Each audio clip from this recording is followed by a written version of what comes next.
Okay, hi, this is Reza Mubin again. Early on in my previous video, I covered in a snapshot my professional background. And now what I'm going to do is just to highlight some key achievements or key milestones, if you would, that I had from each employer thus far.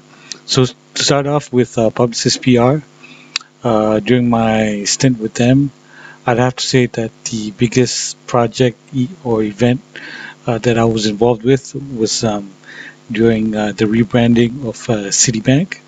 If you can recall, during 2002, Citibank worldwide embarked on their rebranding exercise. They got rid of the full name Citibank and started to use a bridge as part of their logo, which was to symbolize that they were becoming more connected, more reachable to the public. This was also part of the efforts to get closer with their consumers and the public in general.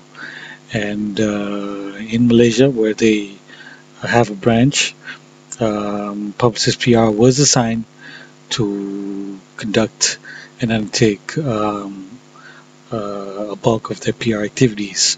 So I was part of that team who serviced them from October right up until March 2003. And I'm glad to have been part of history for them. Next would be my stint at the corporate brand unit of Corporate Affairs Unit Petronas. I'd have to say that perhaps the most notable achievement or milestone there was me having developed and implemented a very unique branding program with them. It was called the Customer Relationship Branding Program. So what I did was I combined elements of branding and customer relationship to help solve a problem that the head office was facing at that time, which was that their service of their frontline staff was deemed to be very poor by a lot of visitors and a lot of guests of Petronas. So the unit that I was attached to, we developed and implemented the customer relationship branding program for 2 years, together with a consultant. This consultant was basically an expert in customer service. They're known as SQ Center, and they've serviced a lot of big name clients. And what attracted us to them was that they had recently done a major customer service overhaul for Singapore Airlines, which led to the company gaining worldwide recognition, improving their service delivery, and ultimately winning awards worldwide. So we were very excited to be partners with them, and we implemented both internal and external activities for a lot of departments and units in Petronas to help elevate the image of the company and our service to our customers. Next, when I moved to the External Relations Department of Corporate Affairs Unit Petronas, I'd say the biggest activities and events or milestones that I was a part of was namely a CSR program known as Program Bakti Pendidikan Petronas. I was highly involved in that activity or in that program for the whole time I was with that department, which is close to 2.5 years.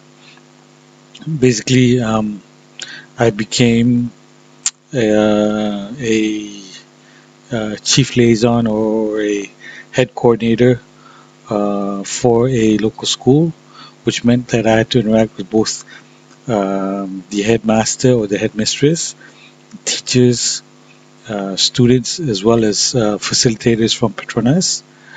Um, I did that for one school, and then I helped do it or repeat that process for another school. And for the 2+ years that my unit was actively running that program and managing that program, we achieved our targets of really helping uh, these students elevate their scholastic performance, their grades, particularly in English, maths, and science. So I was very happy to be part of that process. It meant a lot to me because it showed that what we did translate into results. It was very effective, and the parents of the students were grateful for our involvement. Um, Next, after the external relations department, I moved to corporate HSC Petronas Terigali. Um, my function there was as a uh, communications and HSC programs senior executive. The biggest event that I implemented for them was the HSC forum, or which I think turned out to be a set of workshops.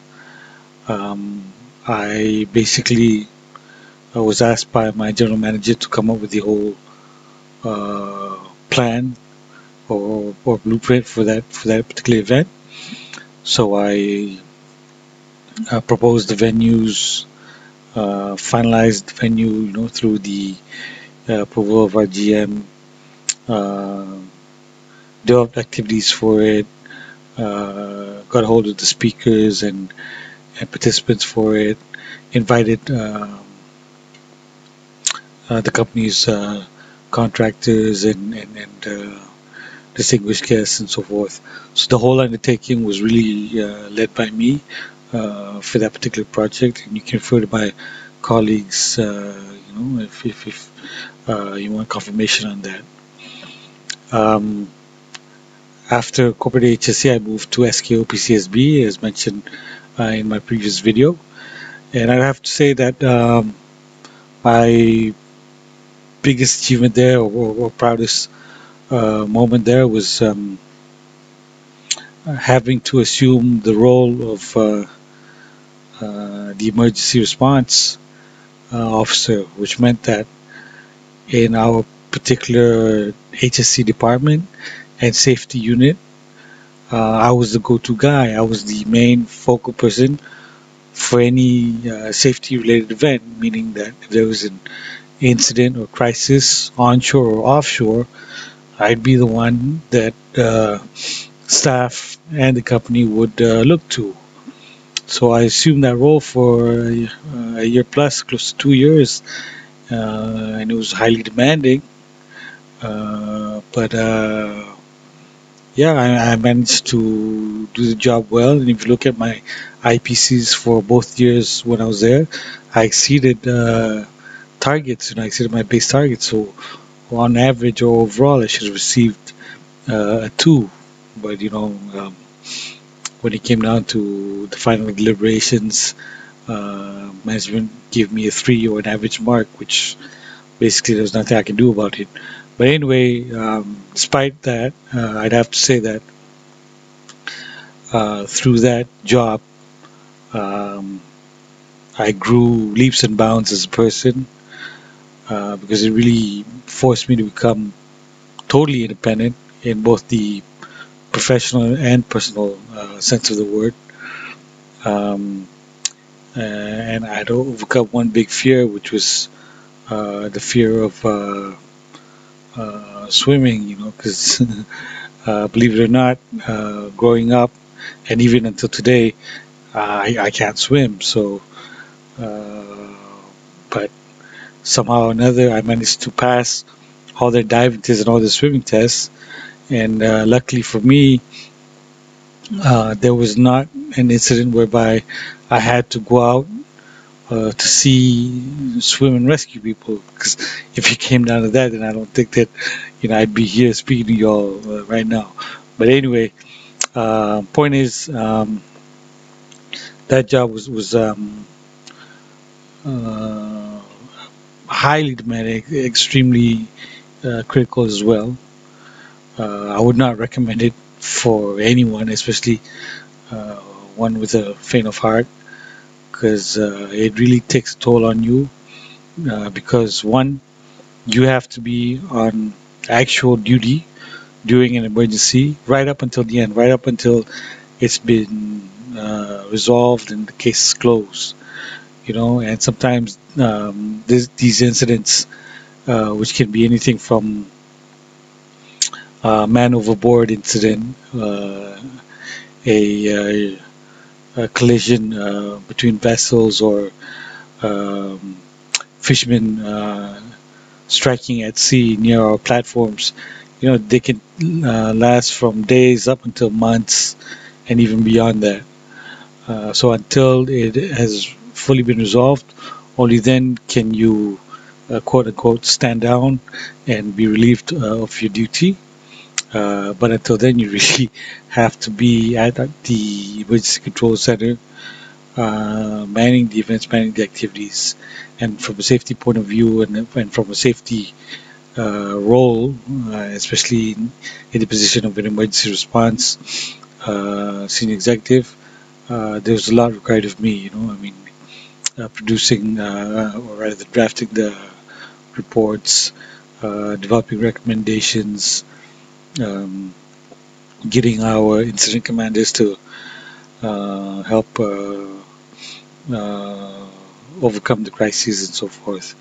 And then on top of that, we had our standby duties as well, which meant that once we were on standby mode, we had to carry a phone on us 24 hours a day, which is meant to be on 24 hours a day in case there was an incident and we need to be connected, or called.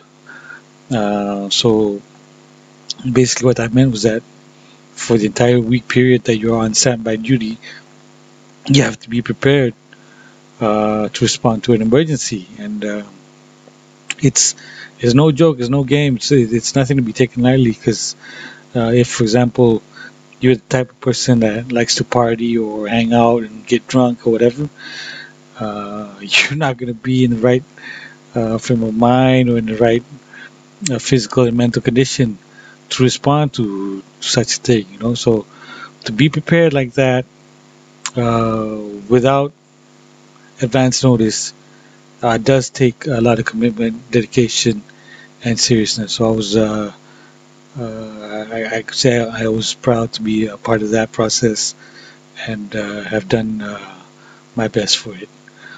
Mm, from there, as you know, I moved on to work communications. Uh, Although I was there for just 1 month, the fact that I served or serviced up to 11 different clients, and the wide scope of work that I conducted, I think that's very admirable. That's almost superhuman, you could say. Because ultimately, I did more than PR work. I did a lot of marketing work. I did a little copywriting work. I did, to some extent, graphic designing work, and coming up with marketing strategies, and uh, even developed a training proposal. So all that, everything I did for them far outreached their requirements, and even my own expectations. Because when I got to the job, I got in with the focus of doing my best, and being all I could be. And in my mind, I never had a doubt that I could secure the job. But unfortunately, due to pay issues and slight differences of opinions with my immediate superior, things didn't quite work out that well. But anyhow, from there, I learned, I grew, and I set up my own company. And until today, I would say that it's been one of the best things that I've done for myself, both as a professional and an individual, because it again teaches me how to become fully independent, and the whole process of searching for clients, um, uh, acquiring clients, is really challenging, and one which you will only learn how to appreciate if you're out there doing it on your own, and not being a director or CEO or something like that, and um, delegating that task to somebody else. Yeah, so there's a huge difference when you're doing it, uh, going down to the ground, meeting people, and emailing them, and contacting them, and so forth, trying to get them to subscribe to your services, to hire you for an event or whatever. Than it is from just talking about it, or assigning the role to someone else. And like I mentioned earlier, the biggest success I've had with my company so far has been through the solo exhibition of one of my clients, and it's been beyond expectations, really, and it's been almost out of our wildest dreams, because from one event, um, she managed to sell 18 pieces of paintings, which is not something that is very common or achievable through most exhibitions, even for a pro or a highly experienced veteran artist. So it speaks volumes. It means that I did my job well. It means that she, as an artist, did her job uh, properly too, and that we came out with flying colors. Um, so, uh, in a snapshot, I've had quite a lot of success so far, and given the opportunity, I'm sure that I can gain even more success. Uh, but I just need uh, the job for it, either on a full-time basis as an employee, or to be contracted as a service provider. Yeah. So, if there are any questions you have about me, you're free to again refer back to my CV, and if you like, you can even call me in for an interview. I can show you samples of my work. I'm even open to taking any sort of examination to prove my skills and competencies. And I'm sure you'll find that through my work samples thus far, what I've exhibited thus far, that I am a highly skilled, versatile, and talented individual. So that's it. There's really no reason for any organization out there to not want to hire somebody like me. Yeah. So think about it. Um, do your research on me. Check me out. Check out my work samples. Uh, you know, on YouTube or whatever, or on Facebook, on LinkedIn, and all those other different sites. And you'll see just um, how multi-skilled I really am. Okay. Thank you for your time. Bye.